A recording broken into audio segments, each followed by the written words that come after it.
Good afternoon, everybody. I'm your host, Crystal. This is another edition of the 9 o'clock Meltdown podcast. And over speakerphone, I have the wonderful and very talented James Warren. Hello, sir. Hello, how are you? I'm great. I do apologize. We were talking a little bit earlier. My upstairs neighbor is vacuuming at the moment. And it sounds like you have a 2-year-old roommate as well. So Yeah, we will carry on. yeah. I've got a little 2-year-old girl, so she's Fun. she rules the house for sure. Oh, I bet. Kind of sounds like my chinchillas. They both rule the house, definitely, and throw tantrums constantly. So, I get it. So, James, you actually just had a single come out, Bottles and Bones. I was listening to it before our interview. A little bit of a different take from the music I am used to. I had you on the show several years ago now, and your voice has become more kind of gruff. It's a more melodic kind of song, and a little bit dark at times, too. Yeah.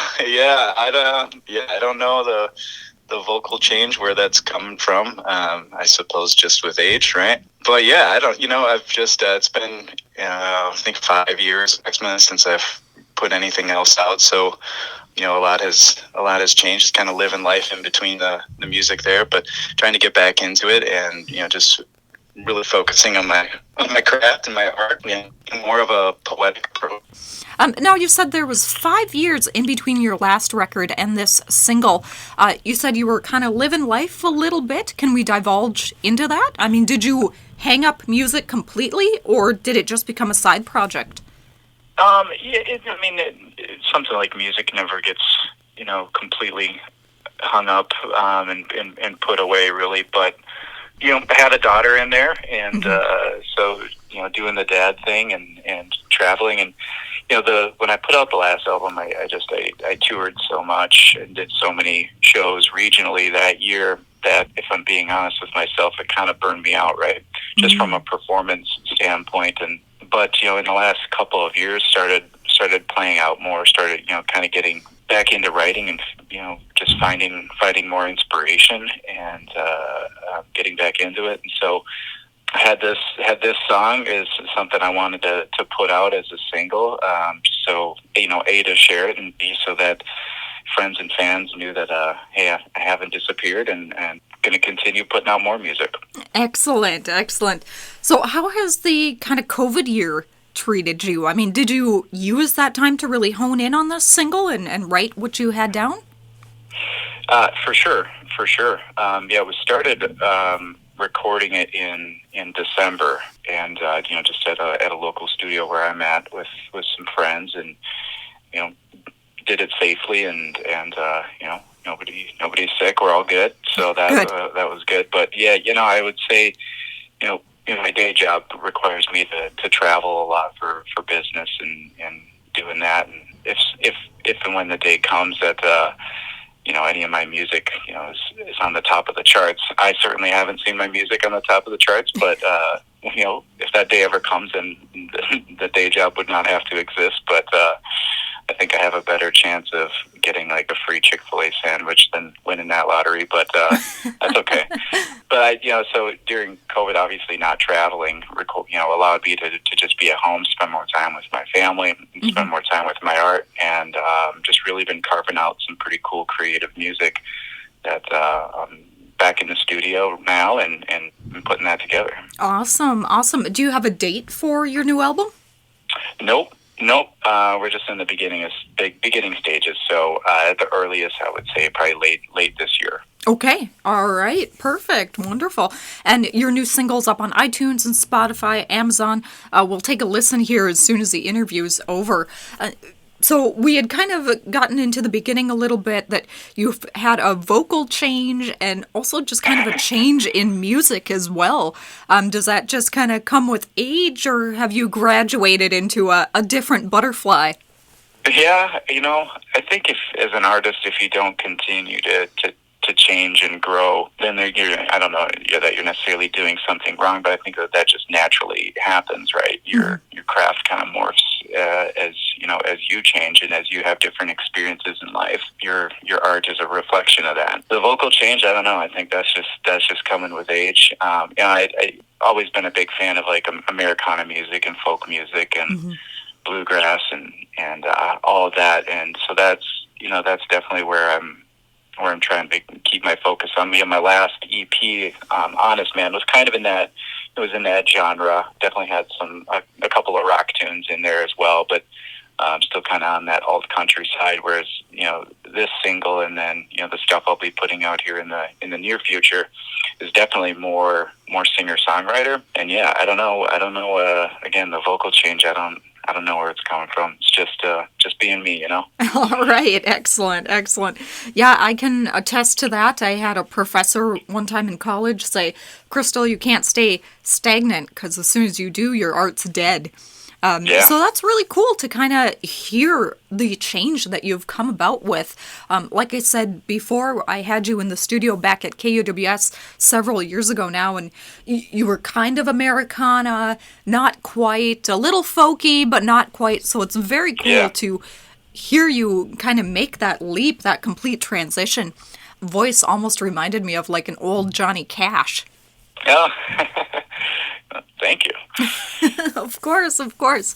So, James, what kind of artists have you brought in on this project? You said a number of them are your friends.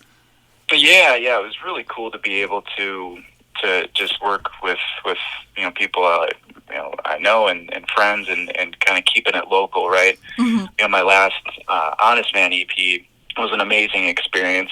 Flew out to Joshua Tree to record that, but didn't really have a personal connection. I mean, I do with those people now, but so on this track and the stuff I'll be putting out in the future, Mike Lardy played drums on it, and it was at his studio in St. Cloud, Minnesota. And then Tony Silvers played bass, and he also did the music video for it. So if you haven't checked that out, make sure you do. He does stunning work. The name of his company is Aglow Cinematics. So definitely make sure you have the opportunity to go watch that. And then Sarah Hayes is a childhood friend of mine who did all the backing vocals on it. She did a stellar job with that. And then a friend of mine, Bridger Fruth, played the pedal steel. All right, wonderful. Yeah, when I was listening to this song, there's like this beautiful echo harmony going on between you and, did you say her name was Sarah? That is correct. Yep, between you and Sarah, and it's absolutely gorgeous. And like I said, we'll take a listen here when the interview is done. What brought about this kind of, I guess, more macabre, a little bit darker kind of feel? Was that just the year 2020 kind of encapsulated in a song? No, I don't know. Maybe. I think more recently, I don't know. I think I've just been kind of writing from a darker side. I always try to write more from an emotion rather than like from an event, right? And even if there is an event, it's like what emotion came of that event or that experience, right? And so that's usually where I try to compose my lyrics from. And yeah, I guess it's just kind of, we all have a dark side. We all get sad, and we all feel that way. And so this music is just kind of a reflection of that. And this song in particular is definitely written in reflection, and a lot of that was Tony did a really good job of capturing that in the music video as well. It'll make sense when you watch it. So, yeah. All right. But it's kind of that first verse in the song kind of sets up the premise of the whole meaning, is at least what it means to me, right? And music means something different to everybody. So, but if you listen to the lyrics in the first verse, there's nothing left inside me but empty bottles and old bones, right? And it's kind of that feeling of emptiness, and kind of goes from there. And I think this year, a lot of people kind of felt that emptiness, especially with the entire world being shut down, not just us here in Minnesota, but an entire world kind of hurt for a little bit there, but we're slowly getting back into it. So any plans on touring in this kind of next year or two? Yeah, for sure. I'm doing some small acoustic gigs here locally. I'm in St. Cloud, Minnesota. So definitely want to make my way back up to Duluth once things start opening up more, and we'll see where it takes us. Yeah, I'd love to the whole crew that's involved in this project and project ahead of us, and do some full band performances as well. That'd be amazing. Wonderful, James. Excellent to hear. And now you had kind of mentioned, I mean, you took a 5-year hiatus from music and touring, kind of reverted back to family life and your day job and things like that. But you had mentioned that you got burnt out. I guess that's not something that I hear a lot of musicians say. Was it just the demand of being on the road and being away from your family? No, it was more the demand of the business side of being an artist, right? And being a solo artist, you don't have any support staff, so to speak. You don't have other band members to help run the business side of it. So it ended up, what burned me out was that it was pulling me away from being a musician, right? You're constantly booking gigs, making travel arrangements and doing all the marketing and press and promo and everything else that goes along with it. And all of a sudden you find yourself not playing music, and not writing and not being creative, and take being creative away from me. That's very painful. So that was a big part of it. I played 80 some shows just in that 1 year, and that was a lot. That sounds like a lot. My goodness. Can we talk a little bit about the business side of music? I think a lot of people out there just kind of look at being a musician as being fun, or, having fun and things like that. They don't necessarily look at it as you are your own boss, you are your own supervisor, your own, you're your own business, basically. And your job every night is to entertain people and try to kind of make that travel money back. What kind of things or what kind of hurdles have you come across in your time kind of being a solo artist? I know, tough question, right? Yeah, the most grueling part of running the business is probably all the booking, and managing your venues, and staying in touch with them, and finding the right venue. That's probably the biggest challenge, because when you're a small independent artist, you do rely on a venue's organic patrons, if that's the right way to put it, in order to start building your audience and building your fan base.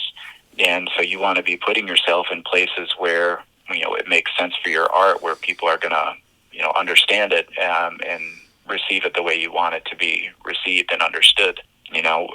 But you're also trying to just kind of make a buck so you can keep playing music, and you end up you can find yourself playing in venues that you're not a good fit, and that emotionally that's a hard thing to do when you're trying to put your art out there, and it's being rejected, so to speak. It kind of sounds like you came across a couple of those venues in your travels. Oh yeah, we won't name them. They certainly have their place, and they have their fit, and there's artists that I know play there that are talented artists, and they do really well in those places. But for my art and my music, it's not a good fit for me. Yeah, it's kind of like having water and oil try to mix together, or a punk rock venue do acoustic folk. Yeah, exactly. Exactly. So, James, what is kind of upcoming for you? I know we've hit a lot of different things. You're off your 5-year hiatus. You just put out a single yesterday. That's awesome. I'm the first one to interview you, I hope. Yeah, Perfect. For sure you are. Perfect. You're putting together another record. You're looking at going out on tour. What else have you got in the hopper? I think that's enough to have in the hopper right now. I'm just going to really focus on making this next. It'll be a full length, so it'll be an LP, and just really, really focus on shaping that into what I want it to be. And that's kind of been the biggest thing of what my mindset has been in kind of coming back into the music business, and I don't want to say reinventing myself. That's not the case, but just really focused on being myself as an artist, and not trying to create music and being overly conscious of how other people are going to receive it, but just making it selfishly making it for myself, right? And I think anybody out there that is a songwriter or is a musician can probably understand and appreciate that if you make it for yourself, that's probably the best product that you can make, and people will recognize that, right? Mm-hmm. If you're putting your heart into it, people will see and hear that. Mm-hmm. Yes, and I can definitely hear that in this single. I mean, it's beautifully written. It's got a really, really nice flow, really catchy lines, and I'm excited to hear the rest of the album kind of follow that up. Yeah, thank you. Of course, of course. So, James, if somebody's interested in hearing what you've got going on or seeing what you've got going on, how can they do that? My website is jameswarrenmusic.com. Facebook is just /James Warren Band. Mm-hmm. And, those two can take you to my YouTube channel, to my Instagram, and all that. And obviously the single and some of my past music is on iTunes, it's on Spotify, Amazon, so however you stream and listen to music, it's out there. So hopefully, the music finds you, and if you guys can share it, that would be amazing. Wonderful, James. Wonderful. James, I look forward to seeing what you come out with in the next year. I look forward to seeing you play again as soon as things open up here and everybody gets vaccinated.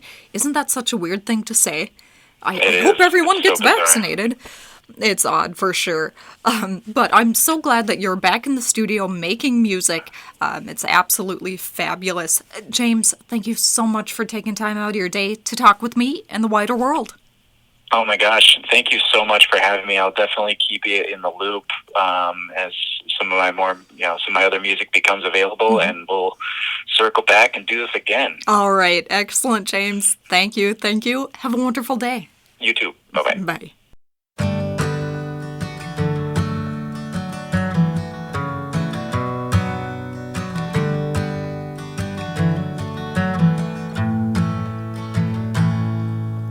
Nothing left inside me but empty bottles and old bones, weathered by the rain, broken down for sure. I cannot keep the lights on when I'm burning out from both ends. A flame that burns but a flicker when it can. Cold wind blows, empty bottles and old bones. Cold wind blows, bottles and bones, bottles and bones.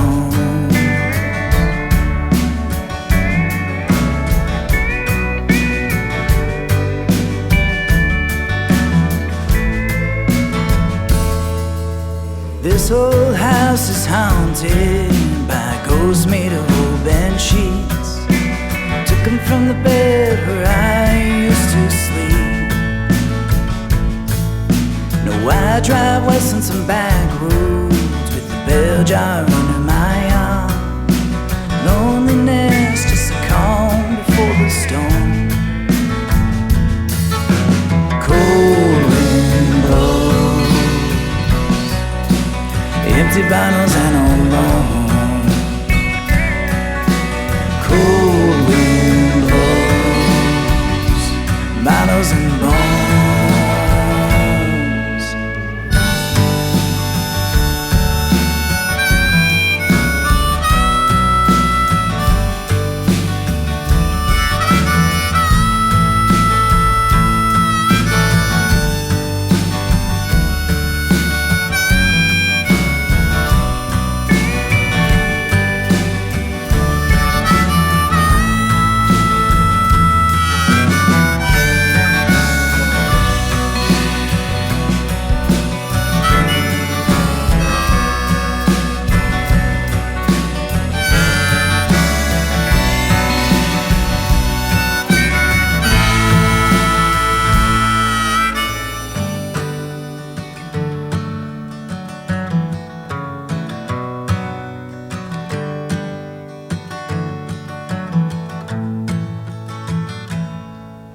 The mailbox holds a postcard reading, I'm wishing you were here.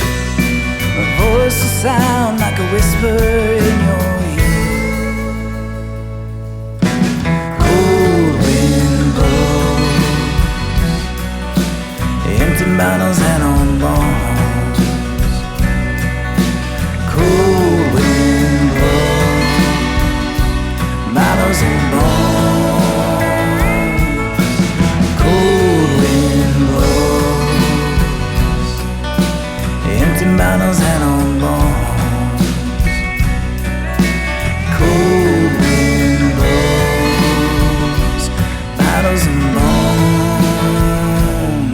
bottles and